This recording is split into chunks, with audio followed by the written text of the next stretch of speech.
The University Tower chimes ring in another session of Ask the Professor, the show on which you match wits with University of Detroit Mercy professors in an unrehearsed session of questions and answers. I'm your host, Matt Maggio, and let me introduce to you our panel for today. Figure I'd start with Dave because there's a real chance that he could fall asleep in the middle of today's show. Pleasure to be here, as always. You said 2 cups of coffee, and I think you were trying to emphasize that you were on a lot of caffeine. I'm still on and it doesn't caffeine. feel like a lot of caffeine when you only say 2 cups. No. I was good. I stayed up, watched the Lions game, and I couldn't fall asleep. Yes, that's what happens afterwards. So. Apparently, there's a lot of people that went out to Vegas to watch it. And then there were a couple people that do the morning show on the sports network here. Yes. So they just went to Vegas, watched the game, stayed up all night, and then went to work at local 3 a.m.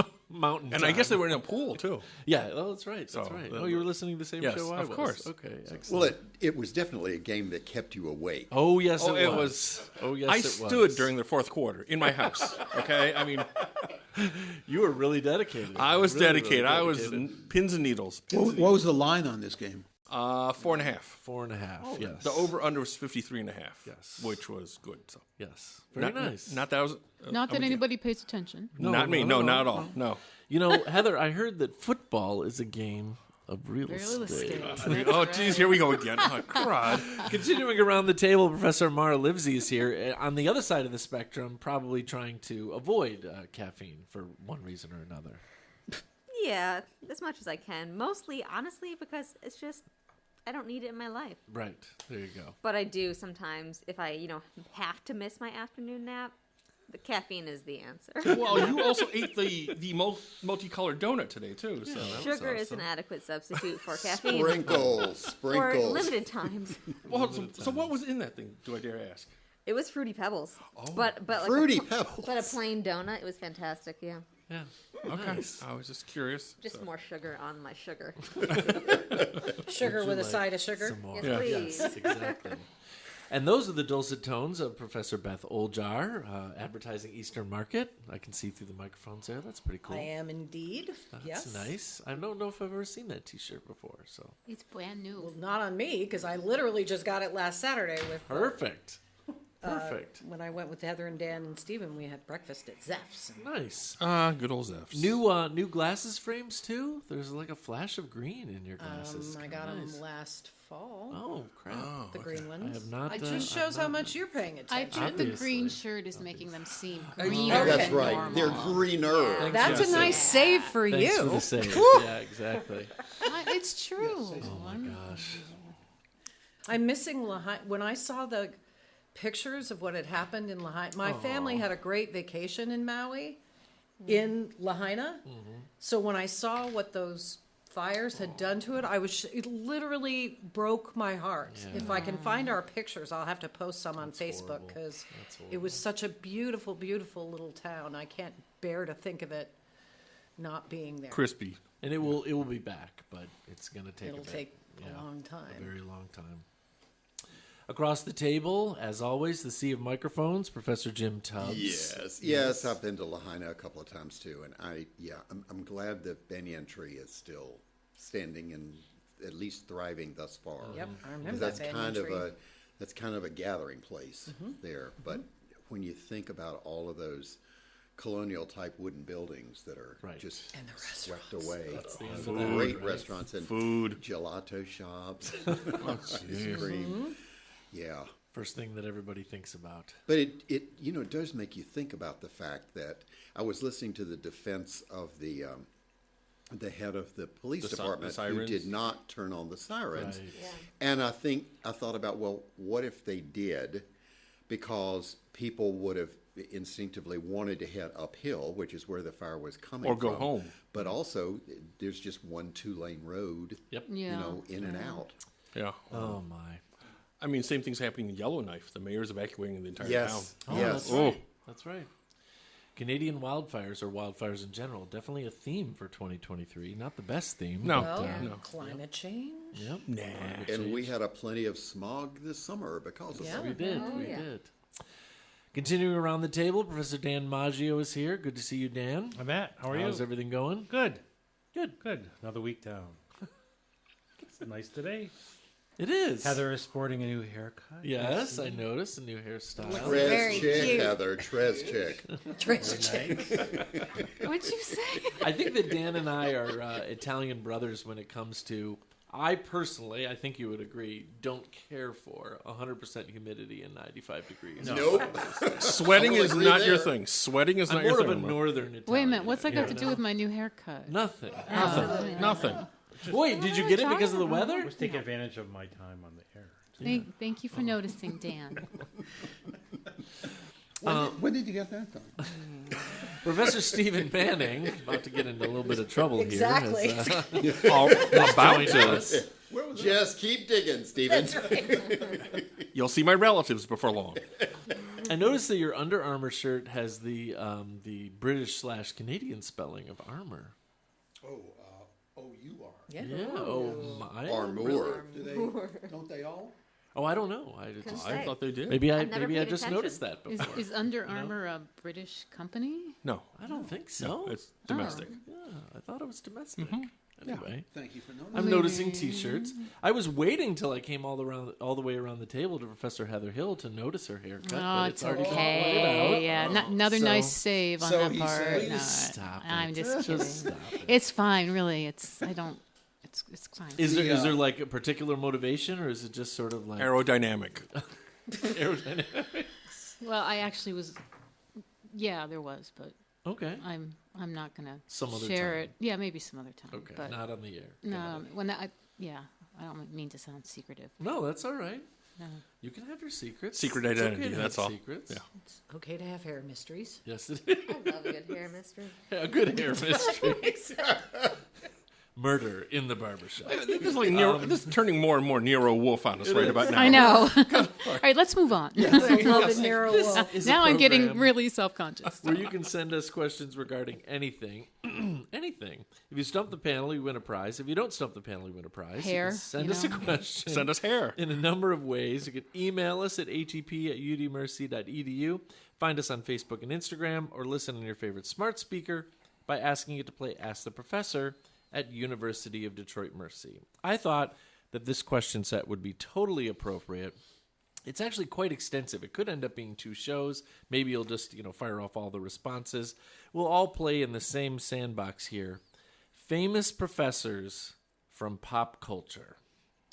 Ooh. Okay, so let's do a couple warm-ups here. This professor hails from Harvard, studies symbology, and wears a Mickey Mouse watch. Oh, Robert Langdon. Robert Langdon is correct. I didn't Dan know Brown's about Da the Mickey Vinci Mouse Code. watch. I just remembered he's a symbologist, but Yep, he always wears a Mickey Mouse watch in the Okay. movies too.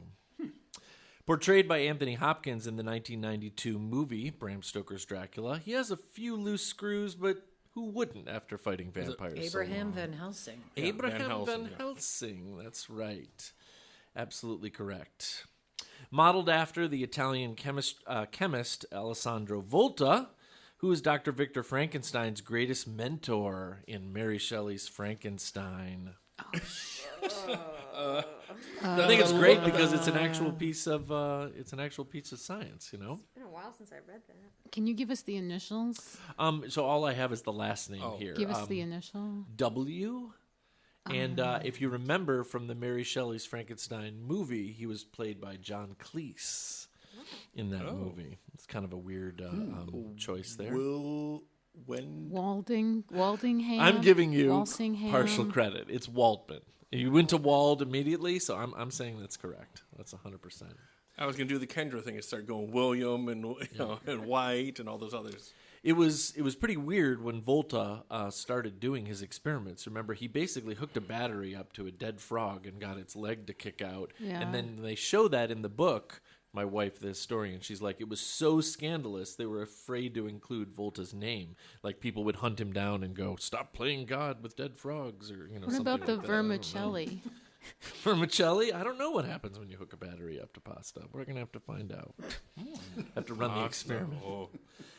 Head of Gryffindor House. This professor's Harry Potter's disciplinarian and secretly McGonagall. biggest fan. Minerva All right, all McGonagall. right. Minerva. Minerva McGonagall. That's right. Absolutely. Mara has a cat named after a Harry Potter character, which I think is super cool. That's right.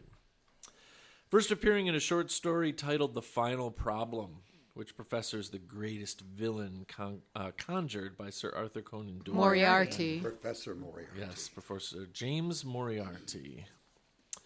In the 1950s, Ned Brainerd was much better known by this name. The Nutty Professor. Yes. Oh, actually, no, it wasn't the Nutty Professor. The absent-minded Absent-minded Professor. Yes, From the Fred fifth. McMurray. The man who discovered Yes. flubber. The man who discovered flubber. That's exactly right. What's the only character that matches this category from the board game Clue? Professor Plum. Professor Plum. Professor yeah. Plum. That's correct. In the dining room with the pipe. Kinky devil. Okay. In whose class would you be if a young Eastern U.S. men started standing on their desks shouting, "Oh, Captain, Keating. my Captain"? Keating. Professor John Keating. That's exactly Oh, correct. from Dead Poets Dead Society. Poets is that right? Society. Yeah, it's a good movie. That's right. Which professor is being described by his dean? Quote, "We believe the purpose of science is to serve mankind." Peter Venkman. You, however, Venkman. seem to regard science as some sort kind of of dodge dodge. or hustle. Your theories are the worst kind of popular tripe. Your methods are sloppy. Your conclusions are highly questionable. You are a very poor scientist. Dr. Peter Venkman, yes, from Venkman. Ghostbusters. I thought Ghostbusters Afterlife was actually not bad. It wasn't bad.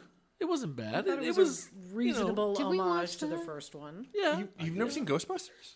No, I was the Afterlife. super sequel. Oh, and you do know I think I watched they've it also with reshot another Ghostbusters segment with Really? all computer generated, Oh well. I but mean, it's drop dead gorgeous. this is the future. The of where girl we're who going, plays You know? the granddaughter Yep. is an actress named McKenna Grace. And if you have an opportunity on Amazon.com to watch a movie called Troop Zero, I highly recommend it. Okay. She's a girl named Christmas, and she wants to basically have her voice go be part of a time capsule that's being I sent see. to the moon. So she has to earn merit badges in this society, and Allison Janney's in it. It's just absolutely hilarious. But there's one scene where the woman who's has to register them for the contest says, "We're really anxious to see what you girls are made of," and she looks at her and goes, "We're made of organs and tissues." That's an 8-year-old Kendra Evans. It's Oh my God, it is. It's true. It's true. A professor's analogous to Professor James Moriarty. Which rat is the mouse Basil of Baker Street's greatest enemy? Oh, what is that one? It's an animated thing. Well, it was animated. yeah. It's a very well-known story called The Great Mouse Detective, where all of the major characters of Sherlock Holmes will turn into vermin. Cheesehead. No, his name was Professor Patrick Radigan. It's just, it's pretty straightforward, The rat. Professor, arguably the most well-known prof in these questions. Who is Professor Henry Walton Jones Jr., known better as? Indy. You were Indiana named after the Jones. dog?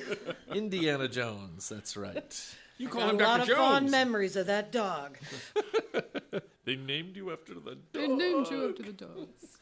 In the 90s, Professor Sherman Klump was much better known by this The name. Nutty Professor. The Nutty Professor, that's right. Eddie Murray. It's Murphy. Eddie Murphy, yes. Eddie Murray, sorry. Baltimore Orioles. Yeah, you've got baseball on the brain. Which professor taught us that the rain in Spain falls mainly on the Henry plains? Higgins. Henry Higgins.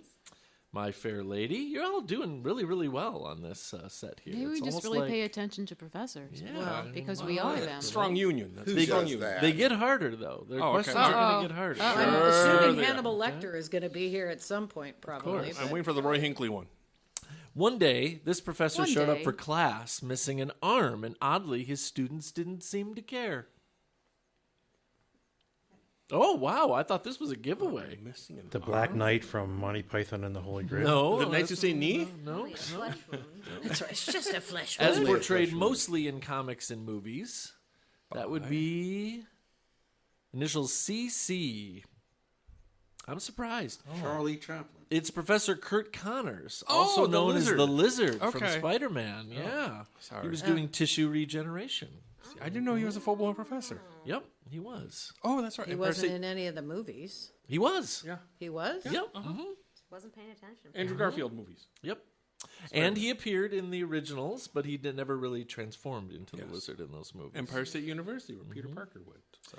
Speaking of little Marvel action, according to the movie, pay attention, Into the Spider-Verse, only her friends call her Liv. Who is that? Not Gwen Stacy. Is that the Joker's girlfriend? No, Spider-Verse. So Oh, it's well, I'm on sorry, the I'm Marvel not- side. Gwen Stacy, Peter Parker. Think. Oh, crud. I'm sort of surprised Professor. so far by a couple of these here. Her name is Professor Olivia Octavius, also known as Doc Ock in that If you had universe. said Doc Ock, well, Yep, see? The female. Let's get back on track here. Dorothy's visit to the land of Oz, the wizard himself is actually Professor who? It was L. Frank Baum. What was his name? Man behind the green curtain. Yes. Pretty darn close. Professor Man Behind the Green Curtain. He just doesn't. He doesn't have a name. He has a definite description. Yes. Actually, the side of the cart. The cart, in reality says Professor At the beginning- something at the as, beginning of his the name, movie. Yeah. Oh. It's like his persona. Professor Marvel is what it says. That's who he is.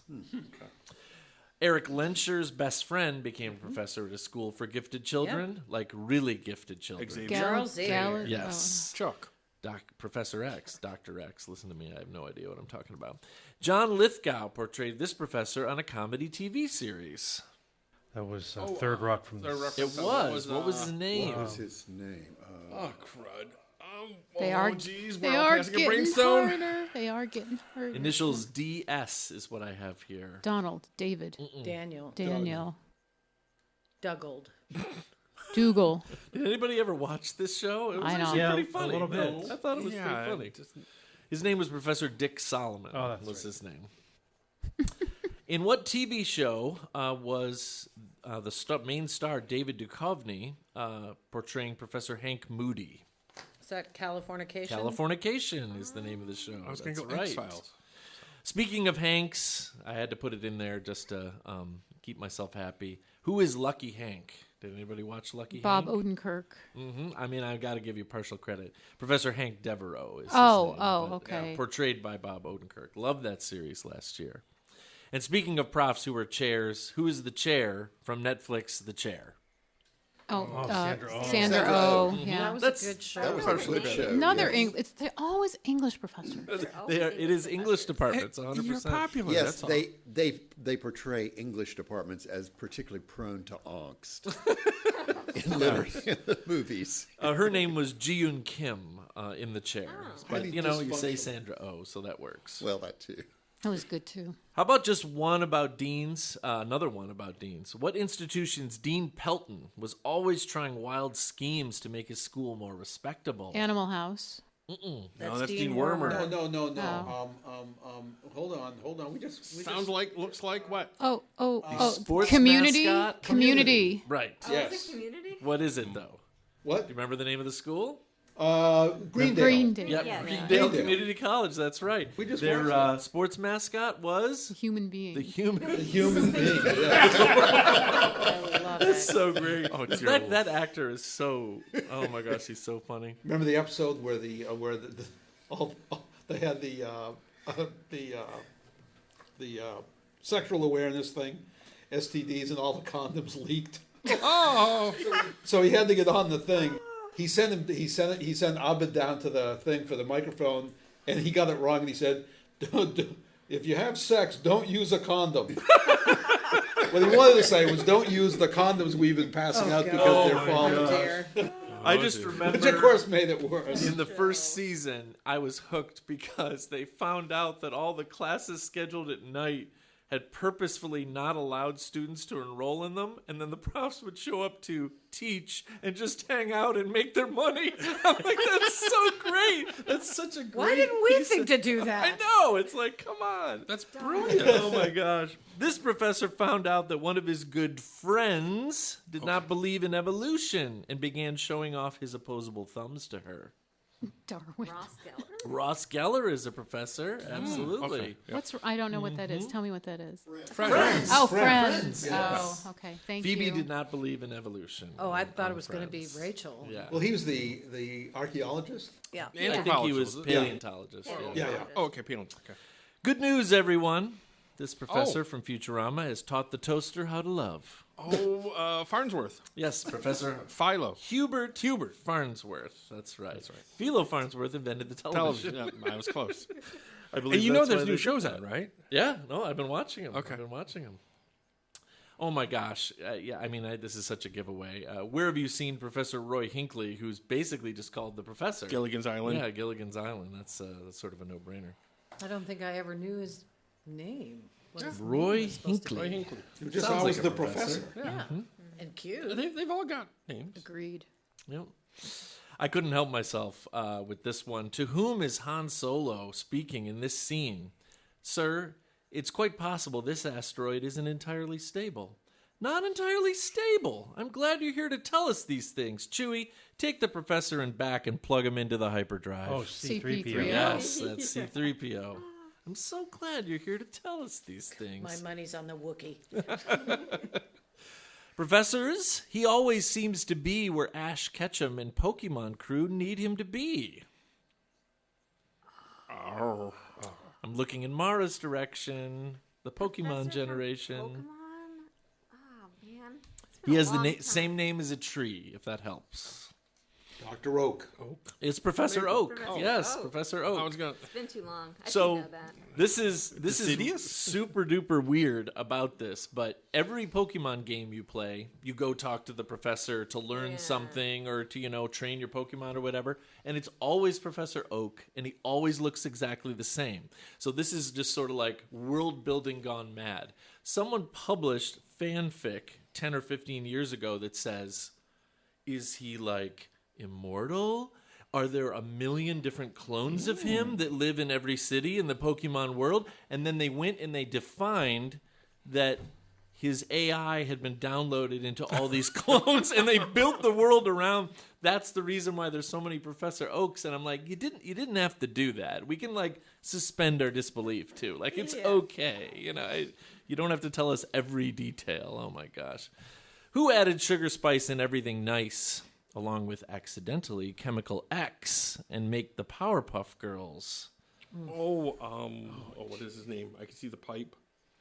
Mm-hmm. He did crud. smoke a pipe. Yes. In the lab, he smoked a pipe. I mean, come on. Oh, what is his name? Starts with the letter U, and it sounds like an element that's made up. Like ultimatum or something like that. Unctuous. Yeah. Ammonium. Utonium was his name. That's pretty solid there, Stephen. Pretty solid. A professor as president of the United States. I think you know that it happened on the West Wing. Yeah. What was his name? Josiah Bartlett. Professor Josiah Bartlett. That's right. Professor Warwick, wasn't it? Some of us wish he had not been fictional since he was Remember, he was a professor of? That's right. economics. He won a Nobel Prize in economics. So last four are all from comic books because apparently professors dig it. make really good archetypes, right? So who is Professor Jonathan Crane, better known as in Gotham City? Oh, the Scarecrow. The Scarecrow, that's right. Who is Professor Henry Philip McCoy, better known as? The Beast. The Beast. He worked for the U.S. government, but he was a professor first. Professor Hank Pym is Yellow Jacket, Giant Man, Goliath, Ant-Man. Ant-Man. Yeah, Ant-Man. fits into that category. And last but not least, they just can't seem to get the character right on the big screen. Professor Reed Richards is better known as Mr. Fantastic. Mr. Fantastic. There we go. He's that the was stretchy guy, right? 33 solid questions all the way through. Wow. Vast majority correct. Absolutely incredible. We need to... Yeah, that's awesome. That's it. We're getting a pay absolutely raise. awesome. Go Well, team. Yeah, Questions go about team our own professor. kind. Yes. Yeah. Human. Yeah, there were only a few that Are stumped you there. professors so- human? I've often been skeptical, actually, about Some of us. Always a skeptic. Occasionally. Always a skeptic. Oh my gosh. It's an on-again, off-again It's thing. We have just the amount of time the left secret switch we flip. that we need to be able to go for our old friend here. Don't forget the imponderables. Ooh, those things. Yes, from the Burroughs family. Which we So, will then ponder. what is your favorite feel-good movie? That definitely has a definitional feel to it, doesn't it? Something that always makes you feel good when you watch it. Chef. Oh, that's a good That is one. good. That is good. one. That was a good example. Oh, Marty. Ernest Borgnine. Oh, Ernest Borgnine. Okay. I still say It's a Wonderful Life. Yep. That's a That's good one. definitely feel good. When Harry Met Sally. I'll have what she's having. Oh. That's Nice. I was going to say Apocalypse Now. right. Love the smell of napalm in the morning. I am looking at both Dan and Heather right now. They are deeply pensive. I cannot react this quickly to that question. It's hard. Oh, come on, Dan. Just a feel-good one. Feel good. Please don't Right off say The Deer Hunter. We already had Apocalypse Now. Or Sophie's Choice. Happy? Piano. Salmon fishing in the Yemen is another very okay. nice feel-good movie. Okay. So all of these movies have been like fantastic that you've listed, and I'm gonna maybe list less fantastic movies, but they're nostalgic, so they make me feel good. Okay. So the Harry Potter movies, Oh, yeah. Yes. All of them. Anyone in particular? all of them, Oh, okay. in a Ooh. row, Ooh, in one the day. series. Yep, Wow. binge watching. Yep. Drew and I do that. It's a Harry Potter weekend on Sci-Fi. Yeah, I used to love that. Okay, Dan. What about Star Trek flick? No, not good enough. I mean, there's so many. Why do we have to pick one? Oh, Star Trek for the You Voyage just So start- okay, Home. so start listing. So a really good one from the past, Searching for Bobby Fischer. Oh yeah, Very good. It's absolutely. a very, very good, Nice. cute kids movie. Yep. There you go. I mean, Heather. Oh man, we can see the steam coming from her ears right about now. Look at this, deep So in funny. thought. To Kill a Mockingbird. The book I mean, it's translated to a uplifting. movie. It's uplifting. No. What else? I do love all the Harry Potter movies, and I would love binging them at some point again in my life. But I'm thinking of a movie. Paul Newman was in it. Oh, it's a guessing game. Okay, what? Oh, it's called Nobody's Fool. Oh, the Russell. No. Yeah, it's based on a Richard Russo novel, and it was Jessica Tandy's last movie, and it takes place in a small town in the wintertime in New Hampshire, and it's a good movie. New York. New York. New Upstate York. New York. Yeah, New York. It's New York. But Actually, the third in the trilogy has just come out. yeah, I haven't. Nobody's yeah. fool, somebody's fool, and I think everybody's fool. But I'm talking. Third one just- I'm not talking about the novels. Yeah, I'm yeah. talking about the movie. So it's Jessica really Tandy's good. last It was movie. Jessica Tandy's last movie. Okay. Yeah, Great. yeah. What about you, Matt? Yeah, what Back was to yours? the Future? Yeah, I mean, Back to the Future is always good. Or Home for a Alone? chuckle, but I'm thinking about even when I was younger, if something were to come on, like you can't not watch it. You know what I mean? Yeah. And for What, me, Godzilla? that's no, it's actually not Godzilla. But I would say, honestly, first thing that popped into my mind was Goonies. It's just sort of like that always Wow. makes me feel good. That's classic. Or I would say, because I'm just reading a lot lately about what I think for my generation is like the best movie that ever came out since I've been alive was Raiders of the Lost Ark. Yep. Yeah. It was just sort of like, It's the one I've seen in the theater the most. You know what I number of mean? Times. Yeah. but I think I might have mentioned or not mentioned, since we started recording again, I grabbed my 3 sons, and my niece and my wife, of course, and we went to go see Return of the Jedi in the theater for its Yeah. 40th anniversary back in May. And I cannot repeat the fact that, of course, you're all nerds if you're there. You already know but, it. like, people got up at the end and stood up and clapped, like Dave standing for the Lions, and it was just like everybody was like, "Oh, that's sick!" Like, I mean, I can't believe that something that old still holds up so well. That's all I'm saying. Well, the original Star Wars, the first one, blew me away because it crossed Yes. genres. I mean, did. it was a Western set in space. Yep. And then John Williams' music was just wonderful. It's the best Because you part. could listen to anything from the movie and know what was going on Yes. because of the themes in it. I remember leitmotif. seeing And then, that in yeah. the theater twice in And I still 1977 remember when it the came out. thing that always blew my mind was, do you remember like 57th week at the movie theaters? It was there forever. It never Yes. left. Yes. It was still making money for the theater goers. That's my right. gosh. Well, that's right. Theater owners, yeah. Ghostbusters. There's just something about now living in a world where you could just conjure the movie, no matter how old or young it is, and say I can watch it right now, Yeah. probably if I have the right Ooh, Some streaming Like It service. Hot. That's kind That's of a a big classic. That There was you a go. classic. We watched that again. Yeah. Not too Oh, long nobody's ago. perfect. Oh my god, Marilyn Monroe is so funny. How about? Oh, I was thinking about To Catch a Thief. Oh, I Okay. love that that was a good movie. one. North Yeah. by Northwest. You know, there's when Princess Diana went to Cannes, the dress she wore was actually modeled after wow. that amazing white gown that Grace Kelly's wearing, and she Wow. just looked I incredible. didn't and know Grace that. Kelly in Rear Window. I was Yeah. just Oh, I about to know. say. Yeah. That's she one of was Matt's good. favorites. You don't see it on Love TV that those often. clothes. but Those clothes are jeez, just that movie is so amazing in good. that movie. Her in High Society. Her in anything. Yeah. Well, true. Oh, professors, we are very, very close to the end of our show today. We've covered a lot of ground and we've had a lot of fun, but that's all the time we have for today. The time has come to say goodbye. Heather. Bye-bye. Stephen. Goodbye. Dan. Goodbye. Jim. Farewell. Beth. Goodbye. Mara. Bye. And Dave. See ya. And now these words from University of Detroit Mercy. Ask the Professor is transcribed at the facilities of the Briggs Building in the Department of Communication Studies in the College of Liberal Arts and Education at University of Detroit Mercy's McNichols campus. Ask the Professor is produced and technically directed by Michael Jason and Brian Masonville, and our executive producer is Professor Jason Roach. Until next week, I'm your host, Matt Mayo.